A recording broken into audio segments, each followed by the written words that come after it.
ay walang kalalagyan. Saan ilalagay? Isa napakalaki po ng Jerusalem. Isang buong galaksya ang bababa. Tuldok lang ang ating planeta sa kalawakang ito. Tuldok lang, mga kababayan, ang ating planeta sa kalawakang ito. Inuulit po. Saan ilalagay ngayon ang daigdig na ito? Saan ilalagay? Walang kalalagyan. Isang magandang hapon po muli, mga kababayan. Muli ay dumating ang isang araw ng ating pagbabalangkas sa mga bagay-bagay na nakasulat sa banal na kasulatan. Alam niyo, mga kababayan, yung Biblia, yung banal na kasulatan, mayroong kalihiman ang ilan sa mga nakasulat sa banal na kasulatan, na maging ang mga tao ay hindi alam kung ano ang pagkahulugan ng mga salita. Yan po ang katotohanan, mga kababayan. Ngayon, sa ating topic, sa hapong ito, isang verbal na magkikipag-usap ko sa inyo, mga kababayan, sa lahat ng aking mga subscriber, at maging doon sa mga ngayon pa lang nakapanood ng aking mga video sa aking channel, ay bumabati ako ng isang magandang hapon sa inyo, mga kababayan. Sana dumating sa inyo ang higit na karunungan. Hindi karunungan ng lupa, mga kababayan, sapagkat ang karunungan ng lupa, ayon sa nasusulat, ay kamangmangan sa harap ng Diyos. Ibig sabihin, ang karunungang aking binabanggit sa inyo, mga kababayan, ay isang karunungan pangkalangitan, isang karunungang espiritual na magbibigay sa atin ng isang higit na kapalaran, maging sa laman, kaya hindi naman sa ating mga pagka-espiritu pagdating ng panahon. So, balik tayo doon sa ating topic. Diyan sa banal na kasulatan ay mayroong mga nakasulat diyan na hindi alam ng tao, na may mga lihim na pagkahulugan na maaaring mangyari hindi lang sa mga laman, ay mangyayari din naman sa ating mga pagka-espiritu sa pagdating ng panahon. Sa ating topic sa hapong ito, buhay na walang hanggan pa rin ang ating topic, mga kababayan. Basahin po natin ang mga bagay na ito. Sabi, ay sinalita ni Jesus, at sa pagtingala ng kanyang mata sa langit, ay sinabi niya, Ama, dumating na ang oras. Luwalhatiin mo ang iyong anak upang ikaw ay luwalhatiin ng anak, gaya ng ibinigay mo sa kanya ang kapamahalaan sa lahat ng laman. Sa lahat ng laman. Nabigyan niya ng buhay na walang hanggan ang lahat na mga ibinigay mo sa kanya. At ito ang buhay na walang hanggan, na ikaw ay makilala nilang nag-iisang Diyos na tunay, at siyang iyong isinugo sa makatuwid bagay, si Jesucristo. Ayan, yan po nakasulat sa Juan 17, na sa pagparito niya sa ibabaw ng lupa ay pagkakaloob niya yung buhay na walang hanggan. Saan? Maging sa ating mga laman, maging sa ating mga kataong laman, mga kababayan. Yan po itinutukoy dyan sa Juan 17. Kaya nga sinabi niya na may ilan sa mga katayo rito, sabi niya, na hindi matitikman sa anumang paraan ang kamatayan. Yung mga darat na niyang buhay sa ibabaw ng lupa sa kanyang pagparito. Kundi sinabi niya na sila ay magiging mga saserdote ng Diyos at ni Kristo. at maghaharing kasama niya sa loob ng 1,000 taon. Ayan. Kasi pagparito ng dakilang Kristo, mga kababayan, sa kaibabaw ng lupa, sa kanyang muli pagbabalik, ay pagharian niya ang lupang ito sa loob ng 1,000 taon, nakasama niya ang mga hinirang habang si Satanas ay nakakulong sa kanyang bilangguan.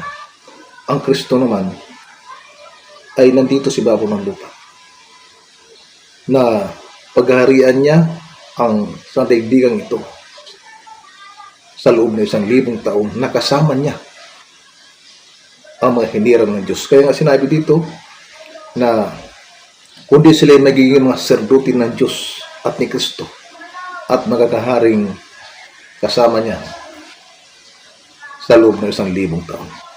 Yan po yung nakasulat sa mga nakasulatan.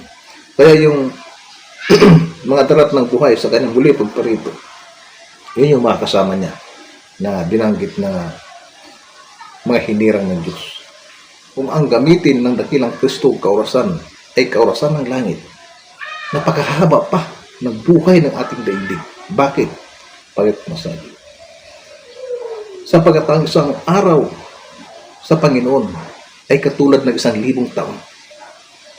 At ang 1,000 taon dito sa ibabaw ng lupa na lumipas, ay katulad lamang ng isang araw sa Panginoon. Napakatagal pang paghaharian ng dakilang Kristo ang lupang ito, kasama ang mga tao. Kasi hindi na mamamatay yung mga tao, mga kababayan. Yung mga taong buhay na daratnan ng dakilang Kristo ng panahon ng pagkanya pagbaba, nakasama niya ang di mabilang ng mga anghel. Yung mga taong daratnan ay hindi na magkakaroon ng kamatayan. Buhay sila. Yan po ang nakasulat sa banal na kasulatan. Na yung kasulat lang yan ay maaaring hindi matanggap ng tao, sapagkat tulad nga po ng aking sinabi kanina na mayroong mga nakasulat dyan sa banal na kasulatan na hindi alam ng tao, na mayroong mga kalihiman na maaaring mangyari sa bawat isa sa atin. Kaya nga yung pagkamatay ng dakilang Kristo, mga kababayan, hindi ba't ang ating Panginoon si Kristo, namatay siya, pagkatapos na 3 araw ay muli siya nabuhay, muli nagbangon sa mga patay, buhay siya. Katulad din naman ng naging kasaysayan sa buhay ni Lazaro. Si Lazaro po, mga kababayan, ay isa sa pinakamatalik na kaibigan ng ating Panginoon si Kristo. Si Lazaro po ay kapatid na lalaki ni Marta at ni Maria, na mga kaibigan ni Kristo. Kaya nung namatay itong si Lazaro, itong si Marta nagpasugo ng kanyang mga kasama para iparting kay Kristo yung pangyayaring pagkamatay ng kanyang kapatid na si Lazaro. Kaya nung nalaman ni Kristo na patay na si Lazaro, pupunta sila sa Betanya. Nung time na yun, mainit sila sa mata ng mga Hudyo. Kaya sabi nga ng Kristo sa mga alagad niya, tayo na, ang ating kaibigan na si Lazaro ay namatay. Pupunta tayo sa madalit salita. Punta sila. Parating nila doon sa lugar nila Marta. Sinalubong sa ni Marta yung Panginoon. Usap. Ang sabi ni Marta sa ating Panginoong Kristo sa tagpo ng kanilang pag-uusap, sabi niya, Panginoon, sabi niya, kung ikaw sana ay narito, hindi sana hindi namatay ang aking kapatid. Sabi ni Marta. Ngunit ang sagot ng ating Panginoong Kristo ay ganito. At ngayon, sabi niya, nalalaman ko, sabi ni Marta, na anumang iyong hingin sa Diyos ay ipagkakaloob sa iyo. Sabi ni Marta. Pagkatapos, sumagot sa kanya ang Panginoon si Kristo at sinabi, magbabangong muli ang iyong kapatid. Sabi ni Kristo kay Marta, magbabango muli ang iyong kapatid. Yan ang sagot ni Kristo naman kay Marta. At ang sagot naman ni Marta ay nalalaman ko, sabi niya, na siya ay magbabagong muli. Ngunit sinagot siya ng ating Panginoon si Kristo. Ano ang sabi niya? Ako ang pagkabuhay na mag-uli. Sabi ng Panginoon. Ang sumampalataya sa akin, sabi niya, ay hindi mamamatay. Gayon may mabubuhay siya. At ang sino mang nabubuhay at sumampalataya sa aking mga salita, ay hindi mamamatay magpakailanman.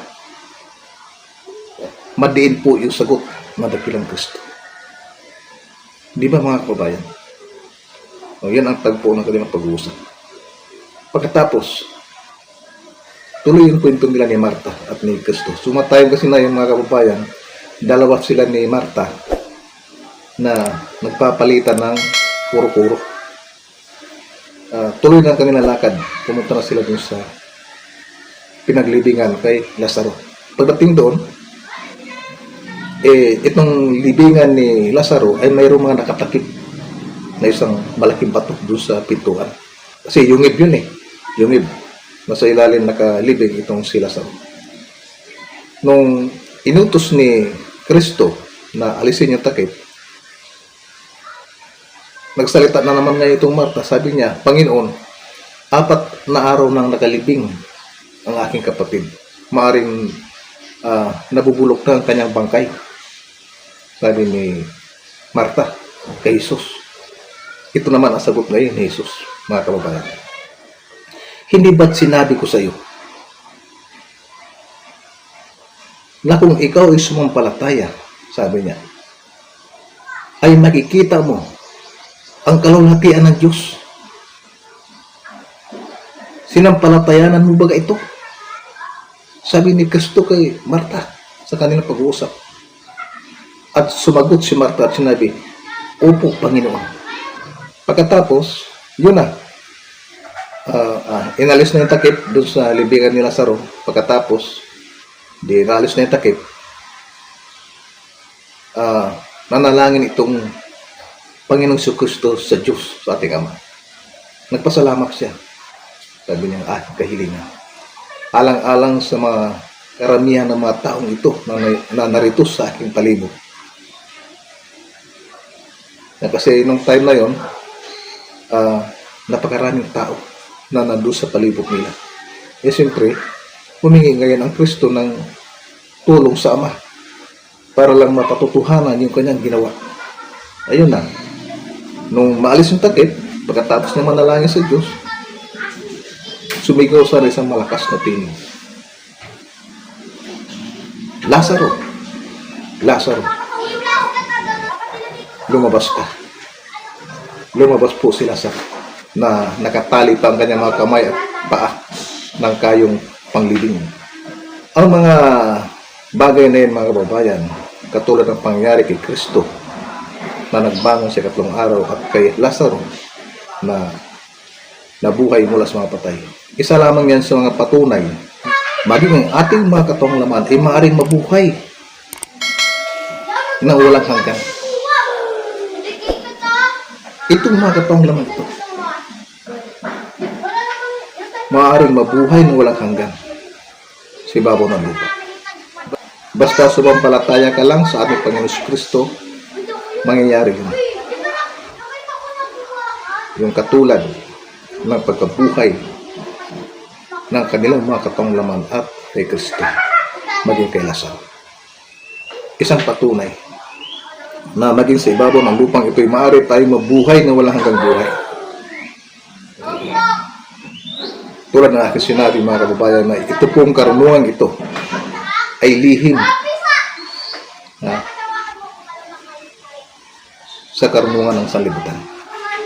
Maaaring hindi matanggap ng tao itong sinasaysay ko, pero yan ang katotohanan. Kaya nga ang buhay na walang hanggan ay ipinangako ng ating Panginoon Kristo hindi lang sa ating mga kaluluwa at pag-espiritu sa 2 langit, maging sa ating mga katong laman ay maaari din tayo mabuhay ng isang walang hanggang buhay. Kasi sa pagbaba ng dakilang Kristo, mga kababayan, inuulit ko, sa muling pagparito ng dakilang Kristo, yung mga daratnan niyang buhay, tulad na ating sinabi kanina, ay hindi na magkaroon ng kamatayan. Kasi hindi pa yun ang wakas eh. Bababa siya, pero hindi pa yun ang wakas. Pananahanan pa niya, pagharian pa niya ang sanlibutan ito sa loob ng 1,000 taon, kasama ng mga taong kanyang daratnang buhay. Maging ang mga hinirang at pagharian nila sa loob ng 1,000 taon.